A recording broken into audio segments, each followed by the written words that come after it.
जय श्री कृष्ण ने good morning मित्रों, welcome to our new mini vlog. आज तो आपणे जो सवार में रेडी थवावाळा आवी गया था, तो आपणे सवार में पार्लरे पहुंची गया छीए। एक पछी एक बधाने रेडी करी रह्या छे, बधा आवी रह्या छे अने जई रह्या छे। पछी सवारे आपने वधारे ब्लॉग लेवानो टाइम मळ्यो नथी। पछी आपणे दिवसमां जो हेर कटिंग सरस मजानुं कर्युं छे, तो आपणे सरस एवुं हेर कटिंगनो व्लॉग लई लीधो।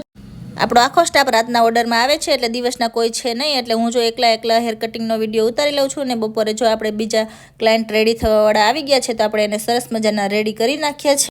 આપણા ક્લાયન્ટ રેડી થઈને ગયા ત્યાં તો આપણે નેલ આર્ટના ક્લાયન્ટ આવી ગયા છે, તો હું એકલી જો કેટલા બધા નેલ આર્ટ આવી ગયા છે, તો આપણે એકલા કામે લાગી ગયા છીએ. અને થોડી વાર થઈ ત્યાં પૂનમ દીદી આવી ગયા હતા, તો આપણે જો પૂનમ દીદીને પણ નેલ આર્ટ કરવા વળગાડી દીધા. તો आज तो આપણે બહુ બધા નેલ આર્ટના ક્લાયન્ટ આવી ગયા હતા, તો આપણે એક પછી એક જો બધાના નેલ આર્ટના તમને વિડીયો બતાવી રહ્યા છીએ. સરસ મજાના બધા એક પછી એક નેલ આર્ટ કરી નાખ્યા છે, બધા અલગ અલગ કલરના કરી નાખ્યા છે. જેવો ક્લાયન્ટને જોતા હતા એ પ્રમાણે. હવે મળીએ નવા બ્લોગમાં. જય શ્રી કૃષ્ણ.